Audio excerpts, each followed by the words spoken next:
Hi everyone, and welcome to this edition of Behind the Cover with We Are the City. It gives me great pleasure to welcome Byron Cole and Bianca Miller-Cole to talk about their new book, The Business Survivor's Kit. So welcome both of you. Thanks for joining. Thank you for having us. Thank you. So first of all, I mean, obviously I know you both very well for a number of years, and if everyone watching should know you, and if they don't, I'm kind of questioning why. But just for the benefit of those that may not have come across you before, just give me a little bit of background, and I'm going to start with you, Bianca. Oh, a little bit of background. Okay, fine. How long do we have on this background piece? How long do we have in general? How long is this? I don't know. So for me, I consider myself to have always wanted to be an entrepreneur from a very young age. 4 or 5, set up shop in my bedroom. I had a play till for real money, and I was selling paintings. My only customer was my parents, but I made great profit because they provide all the resources. Age 12, I started a dance academy. Age 17, I started an under 18s parties thing. Then I went off to uni and finished my university in a recession. Ended up getting a fantastic opportunity at Accenture to be a HR advisor to their graduate community. And I was looking after 1,500 graduates, having done one module of HR at university. So, as you do.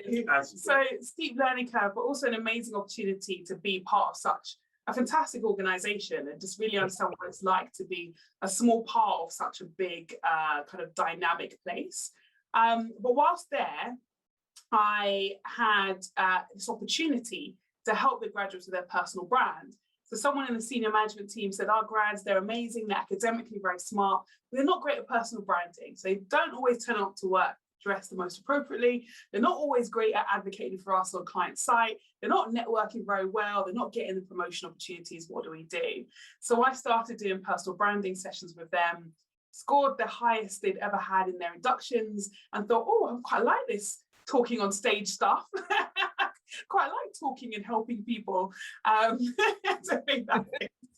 And so that's what kind of led me into the personal branding space. So I spent 2.5 years at Accenture, left, went into recruitment, but then realized it wasn't just graduates that struggled with personal branding.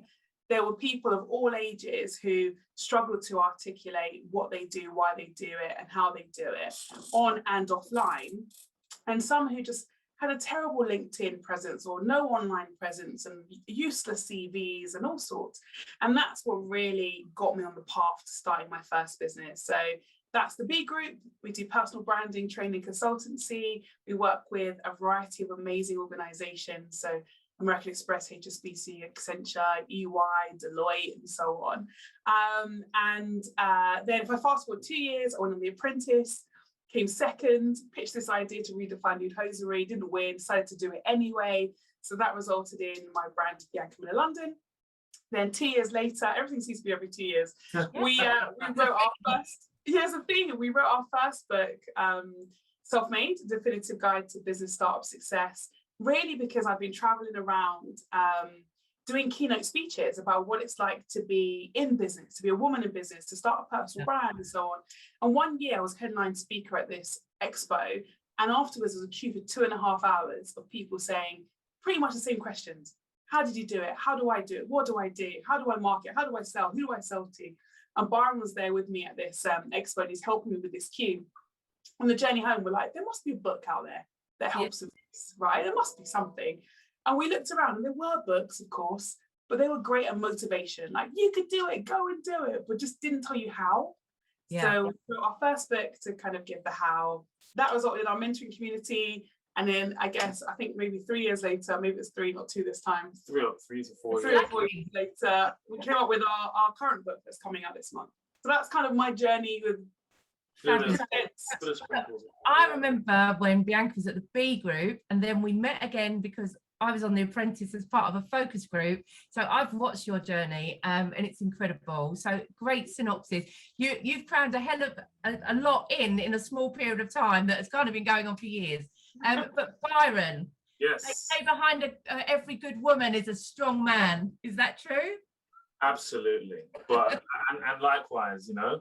Yes, dear. Yes, see, I'm not stupid. I know how this thing works. Well, you've had a very, very successful career. I mean, you're one of the entrepreneurs I massively looked up to. I saw recently on your Instagram, you was talking about a failed business in the beginning. So you've been there, you've learned the lessons, you've built businesses Tell us a little bit about you. Yeah, sure. Thank you. So I've been in business now for the last 14 years. I'm a multi-award winning entrepreneur, business consultant, and mentor.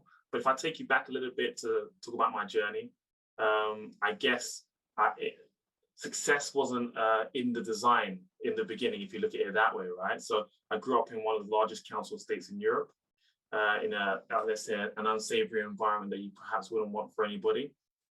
Went to a local school, failed my GCSEs, started to learn understand how I learned as an individual when I went to college, started to excel, went to university, studied business economics, and there was a recurring pattern throughout that kind of education journey, and that was entrepreneurship. When I was in school, I would literally buy and sell sweets. I even had two of my friends, one of them was my best man actually. They were almost like, I was like, this is a bit high risk, but I needed security, and I didn't want to do it myself. So I was giving it to them to sell for me. Then when I went to college, I was buying and selling clothes and CDs. And then when I went to university, I was buying and selling cars. So I was buying salvage cars, repairing it and selling it. I had this passion for property, like many of us do. We don't really know why we like so into property, but we love it, right? We know that we can make money from it. Sounds quite glamorous. So I was obsessed with homes under the hammer. And this is pre-Sky Plus days, before you could press pause, and I'd write down the auctioneer's details. I'd go to the auction houses. I had no business going there. And I would literally be in a room, and what I recognized I was doing, which I didn't realize at the time, was I was networking. I was in a room full of landlords, developers, people with money. And it was just like, all these people were buying property, and I would sit next to them like, oh, you bought lot number 31 on Johnson's Road. Yeah, if you do the kitchen, you get it from Howden's. And they was like, what's this guy talking about? And they're like, Byron, why don't you come along and see what we do to it? And I was like, cool, of course I will. So I started developing my network, and then they said to me, Byron, do you know anybody that would buy these properties? And I was like, I don't, but I'll figure it out.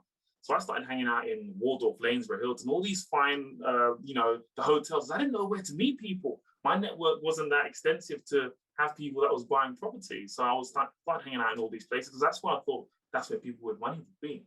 Then I started developing, brokering property deals, was becoming very successful at it, making a lot of money at it. Bought my first property at the age of 21. I'm furious that my solicitor didn't get it through at the age of 20, but we all know the joys of conveyancing. They messed up my stats, but hey, it could be worse. Bought my first property at 21. Then I was given an opportunity to invest into an estate agency, which I did. Put all my money into that, and that's what you talk about on Instagram. I put all my money into this estate agency, every last penny I had, and that business failed. And it failed for two main reasons. Number one, I wasn't skilled or knowledgeable enough to qualify my purchase, didn't ask the right questions. And number two, the credit crunch, which just wiped the business out, as many other businesses. Even the pandemic was nowhere near anything like we saw in 2008. So then I started my first business. I grew that business, sold that business. That business was a property services business. Grew that business, sold that business. Allowed me to do many, many things in between. If I fast forward to where we are today, I have a construction recruitment company, which I co-founded, which turned 6.2 at its peak. I have a luxury chauffeur business, which we have like Rolls Royces, Bentleys, Range Rovers, Mercedes, to name a few. And I have a number of different businesses which I have invested in, including an accountancy firm. But the list is too long to go through now. And I spend majority of my time mentoring and consulting those who want to start, grow, scale, and develop their business, which is what I love doing. And then, of course, we have co-authored the books which Bianca spoke about, and that's the shortest I can get. What I love about this, because obviously listening to both of you, and this is why I asked you the question to give me the background, because we see lots of books that come onto the market, and sometimes they're a little bit theoretical, or they're academic, or to Bianca's point, they're very much like, you can do it, gather momentum. But you guys have actually got the life experience to put into that book, and I think that really validates you as authors. So, I mean, in the last 15 months, which is when you wrote the book, you've not even been in the country, have you? I mean, what happened? Pandemic come down, you just packed those hundreds of suitcases from what I see on Insta, and you just disappeared off to Dubai, like the rest of the UK. But one of my observations is, obviously you can tell me a little bit about that, but you've been working like, I mean, UK hours. I think people have this perception, or you've gone off to Dubai, not just you two, but everyone, and then life stopped and you just sat around a pool. There is obviously an element of that comes, but I've seen you two work and put in the hours. How has that transition been from being in the UK to living this nomadic lifestyle, if you like, abroad, and keeping all those business interests going when you can't be with people face to face. So entirely up to you which one wants to take it. Go for it. So it has been a phenomenal transition. And there's so many life lessons as we've all learned from COVID, right? From, opportunity, the importance of life, and so on and so forth. But when the second lockdown came about, we were like, no, I'll be honest, I was petrified, when it first started kicking off COVID. And I was like, we didn't leave the house for like 16 weeks. It was like, we weren't leaving nowhere. Bianca's not allowed out. You look going, no, I wasn't going, we weren't going anywhere. As things started to open, and then the second lockdown came about, we said, okay, we're not going to do this again, let's travel. So we went to Dubai just before the lockdown rule kicked in. We went to Dubai. It was meant to be for 1 month. No, it was meant to be for 2 weeks. It was meant to be for 2 weeks. The lockdown was meant to be 2 weeks. It was meant to be a 2-week lockdown. It went to be 2 weeks, and we ended up staying there for 6 months. We now have a residency in Dubai, bank account. We've formed a company out there. You've been speaking out there, haven't you? You've done a speaking event. She had a speaking gig last week. That was awesome for some, I think it was property. Real estate, Real estate, yeah. So it was awesome. So the transition has been amazing. We're back in the UK right now. But the transition has been amazing. And you're right, the glamorous side of it may seem glamorous, but I think we actually work harder. Yeah, I see that. Hours in the day, because we don't start early, finish early. We normally start late, finish late. And because sometimes what happens, I feel here, we probably start 10 or 11 a.m.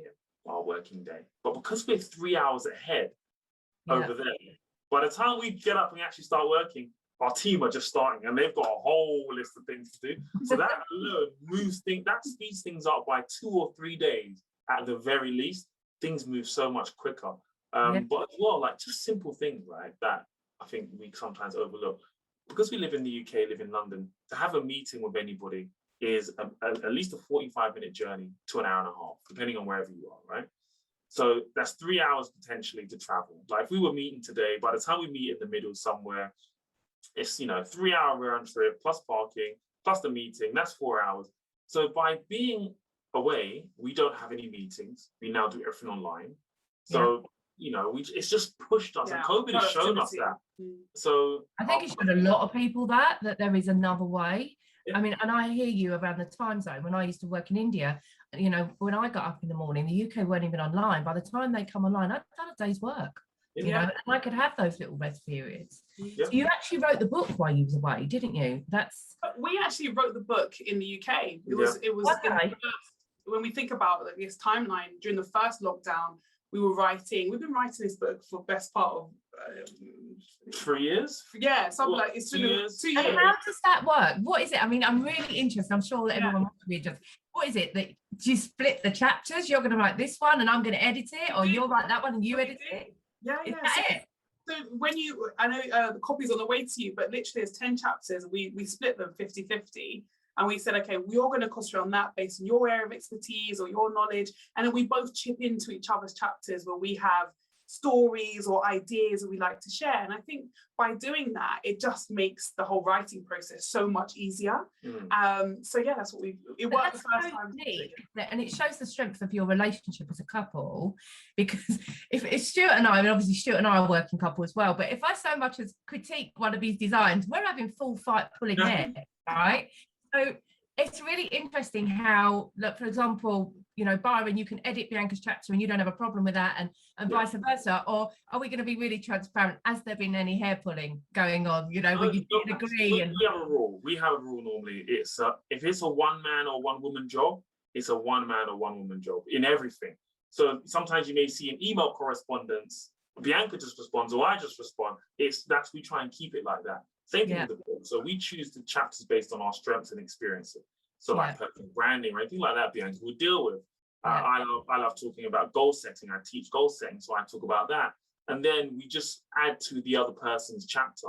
So we normally do a lot of it via like audio. So we talk it out, we talk the information out, and then the other person just chips in and then throws a little bit of their experience or opinions on it. And that's how the chapters are normally formed. So theoretically, what you're getting is 2 brains for one, right? Yeah, absolutely. Coming at it with different skill sets, which is really interesting than just having one person's perspective in a book. Yeah. So tell me, so why did you write it? Tell me about it. Who's it for? So it's so interesting that the first book was very much, we wrote it as a guide to start growing and scaling a business, but also from my perspective, I look at even those who are entrepreneurs, so people who work in an organization. For me, they're still in a business. Yeah. It's not their business, but I think it's so important to take ownership of your project or your role, your department. And so we saw entrepreneurs and entrepreneurs reading Self-Made and implementing strategies. But what happened after the book was we were mentoring and coaching people and realizing there were things that the book didn't cover that everyone is experiencing on a day-to-day basis. Stress, anxiety, imposter syndrome, how to manage romantic relationships, stakeholder management, dealing with rejection, obstacles, things that the book didn't cover because it was very much a do this in business, get sales, get marketing, so on. But actually, sometimes life gets in the way. Yeah, agree. And sometimes your personal decisions affect the business and the business affects your personal life. And the two are very much interlinked. So this book for us was a way to connect with people and say, okay, well, this is how to survive and thrive when you are investing your time and energy into making your goals a reality. And we took so much inspiration from, over the years, people saying to us, well, Bianca, Byron, how do you make your romantic relationship work? Actually, when you're working together and living together and everything else. Okay, well, how do you guys deal with stress? Or what about anxiety? And I think these are things that people don't often, it's not talked about, but they're kind of quite taboo subjects in business. I think they have been in the past, but we've seen a shift change. Absolutely. In that with the pandemic. Yeah. So does the book cover, so the book is obviously it's for people that want to get ahead in business, that's the one. But we also want, it's also a bit of a life manual, right? Yeah. Based on your own experiences, but the experiences from your community, because I suppose with your mentoring, you're hearing different people's problems every single day. So certain things must emerge. And have you used that and pushed that into the book? Absolutely. Yeah, the themes emerged. And it's so interesting because you think of a business mentor, you think of them just giving advice on your business. But the reality is these are people. And every day when Byron and I speak to our mentees, they have other issues that get in the way. And they're like, hey, what do you think about this? My wife once came, I started this business. She was helping out a bit, but now she wants 50% shares. What do I do? Like, you say to her, well done, she's a shrewd businesswoman. Wow. So the book's got 10 chapters, right? So if you had to pick out your favourite chapter, what one would it be? Byron? So mine would have to be the goal setting chapter, which is number two. Yeah, identifying your goals. Yeah. Only because I just love, first of all, having purpose, clarity, and having a process to achieve your goals and dreams, whatever that may be. And I use this technique in my life as a goal setting process, but to achieve anything I want to achieve. It goes through the goal setting process, talks about even obstacles, who would be the most important person you need in your network to achieve this goal. As talks about stakeholders, talks about the process on how to do it, what to do first. Like I actually use it in my real life. And visualization, we always talk about. We all heard about vision boards and all these things, and it's like, okay, it actually breaks it down. And then even when we talk about in real life, the home that we live in now, this beautiful house that we live in, swimming pool and everything. Like when we came to purchase this, well, we both had a dream first of all. When we looked at each other's goals, we were like, oh wow, our house goals are very similar, right? And then we were like, okay, cool. Now let's use the goal setting process to achieve the goal. And that's what we did. We put an offer in on the property and was like, yeah, so how are we going to make this happen? So,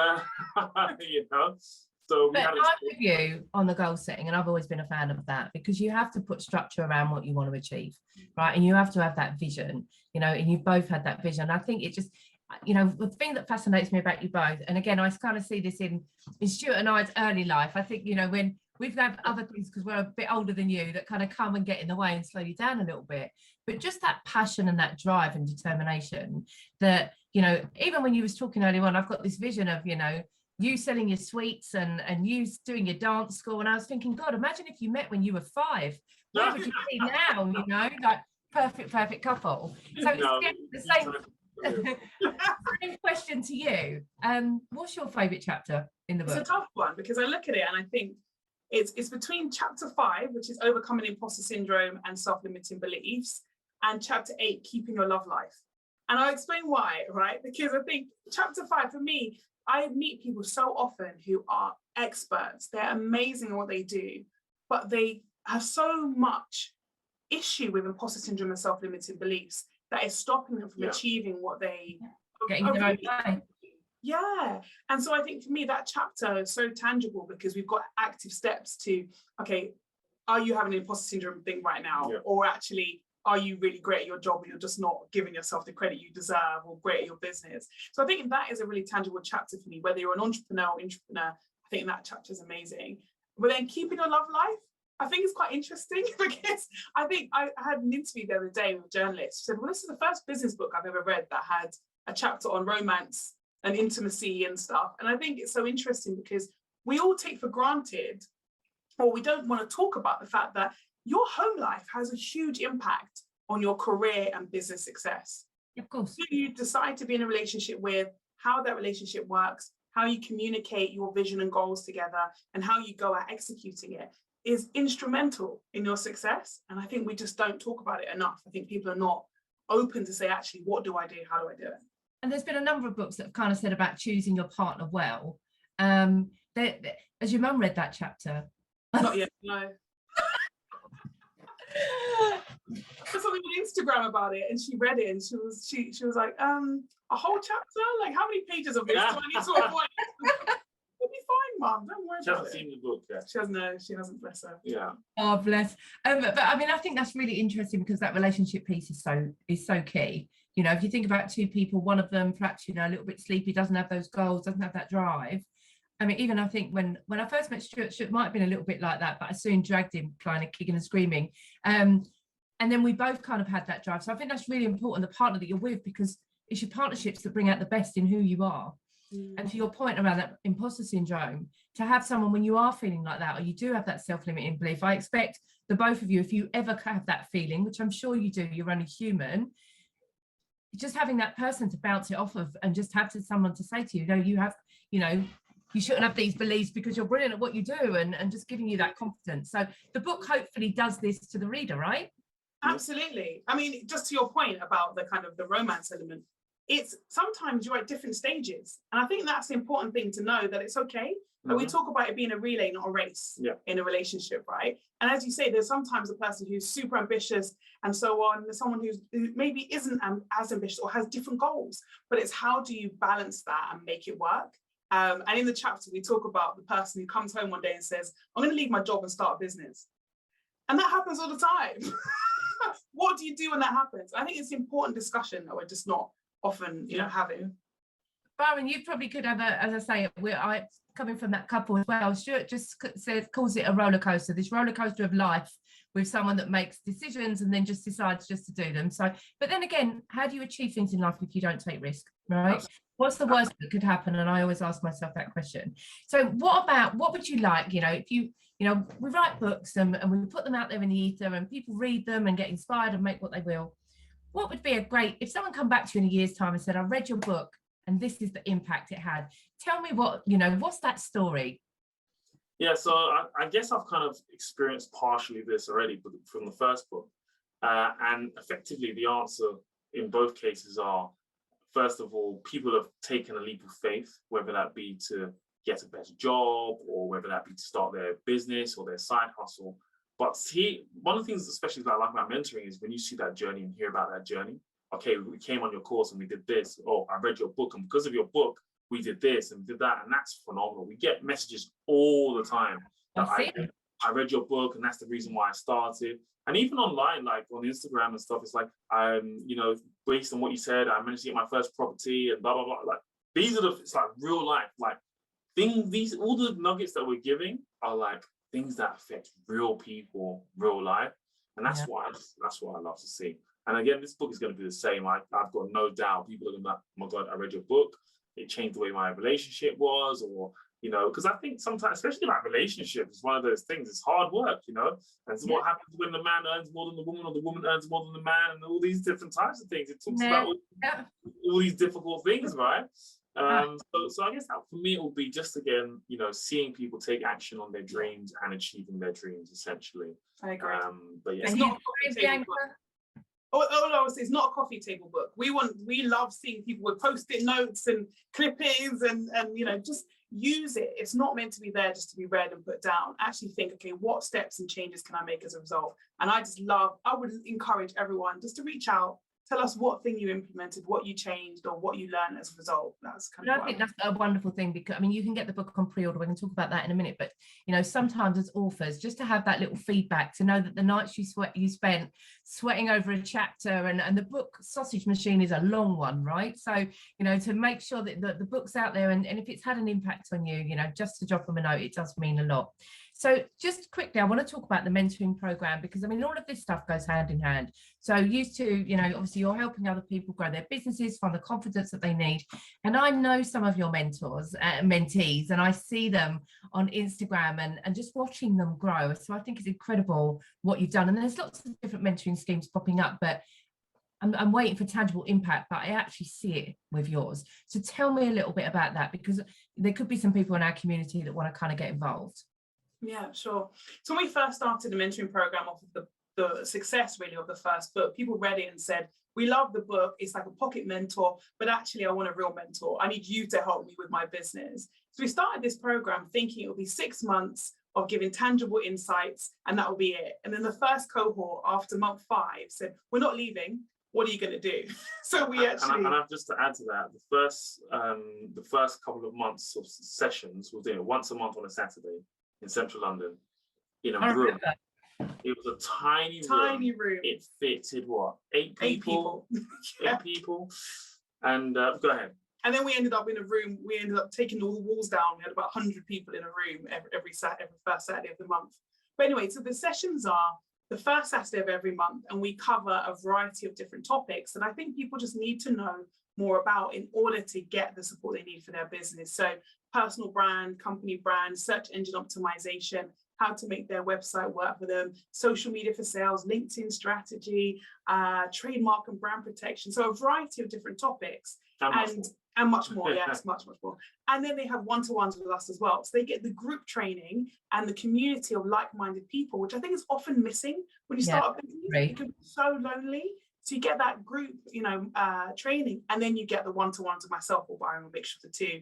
We work with you one-on-one on your business to make it You've had some really good successes, haven't you? I mean, I've seen your mentees in the press, winning awards. Yeah, we have a session on how to get into press again. Yeah.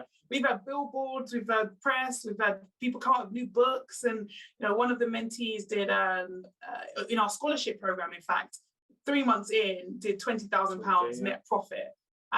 So you know, it's really tangible. One of them, you know, came in at 70k turnover, was doing quite well. We said to her, this branding is terrible, we're going to rip it apart and start again. She's now doing 1.2 million. Like, so I love just being able to help people change their life and change their legacy. And you do a lot of that, don't you? You do a lot of kind of social good, like in terms of, and that's what I like about you. It's not just about how much money we can make, how successful we can be. It's how do we kind of give back to the community for people that may not necessarily be able to access it. So tell me a little bit about that scholarship program. Sure, yeah, the scholarship program, we started it on the back of, I guess, the kind of Black Lives Matter movement period, where there was a lot of things happening and a lot of kind of negativity towards kind of, you know, racial disparity and inequality, which is rightly so. But we thought, what can we do that's actually going to be tangible? And we looked around, we realized there's such a disparity with the support that Black entrepreneurs get. And in terms of funding and in terms of 1%. Absolutely. So we basically started a scholarship program to provide mentoring to our scholars for that 6 months of support to help them get their business to that next stage. And then they pay it back into the fund to allow someone else to go back through it, so that we continue to just have that, you know, that cycle of people being able to get support. And that's incredible. And I'm sure, as I say, we see lots of your entrepreneurs coming out of that and continue to be successful. So I'm going to wrap up. So the book, where can people get the book? They can get it on Amazon. They can get it from all the other good bookstores. But Amazon, out. 23rd of September. 23rd of this month. 23rd of September. So you can buy the book from today. You can get it through Amazon, all your good bookshops. So in terms of, I want to leave you 2 bits of advice from both of you. Okay. First of all, on the entrepreneurial side, Byron, best piece of advice to those thinking of setting up a business side hustle. Do you know what? Yeah, I'm gonna give you. Feels like real wisdom when he said that. I mean, I'm sorry. As you said it, I thought of something. Right, this may not be by a textbook answer, but it was an event you was actually at, right? So do you remember RBS? It was at RBS, wasn't it? Right? Was it at RBS? Anyway, we was at RBS. I'm sure you compared this event at RBS for a book launch. But anyway, the guy said something that was quite interesting. He said, "Fail fast and fail cheap." Right? And you was there. You was at this event. I'm sure of it. And I think that advice is so interesting because sometimes the fear of failure stops us from doing something. But in fact, the objective is not to not have failure, but it's to fail fast and fail cheap and fail as quickly as possible so that we learn from that, adapt, change, and move forward and move on. So I'm going to link that back because you was definitely at that event. Yes. I'm not going crazy. Okay, good. You mean the book launch that Vanessa compared for us? Yeah. I compared it. It was a rocket space, RBS, I remember. There you are. Yeah. See, you guys make me think I'm crazy. Sorry. We're having a domestic kid. But on the personal brand side, I sing from the same hymn sheet as you do. Lots of people, they're sitting there thinking, oh, am I good enough to do this? Or finding the confidence to do it. What is your message to them, Bianca? So I think personal branding is really about positive differentiation. So how are we going to get across what we do, how we do it, and why we do it in a way that asserts our credibility to the right type of key stakeholder? And I think we're not often marketing ourselves enough. We work for, for some people, they work for prestigious brands or they have a fantastic business and they're hiding behind those brands and those businesses when in actuality, people buy from people. Yeah. So let's think about the steps we can take to articulate our message. Who are we? What do we do? What's our story? And what does our unique story bring to that person so we can start building better relationships and more brand equity? Absolutely. And I think that applies to businesses as well. You can literally take that and overlay that with, your business. What's unique? What do you bring to the table? And you're right. People buy people. So I have absolutely loved talking to you. You always fill me with joy, fill me with energy. You can get the book on Amazon. We're also running a book competition, which you'll see in the article on We Are the City, where you can win a copy of Bianca and Byron's book. I'd absolutely encourage you to find them on Instagram, and your Instagram handles are? At Mr. B Self-Made. And at Bianca Miller Official. Go and follow them. They're very funny, apart from being absolute business experts and wonderful people. So you can find them on there. Obviously, you can find Bianca on LinkedIn and you can find Bianca on Twitter. I couldn't find you on Twitter. Is that a thing, Byron? He doesn't like Twitter. No, I don't. Fair point. It's not that I don't like it. I think I'm quite impulsive sometimes and I might get cancelled if I go on Twitter. So, so it's best I leave it alone. I know what you mean. It's been wonderful to talk to you. Thank you for taking part in Behind the Cover. I wish you every success in the future and for your book and obviously books to come. But thank you very much. Thank you.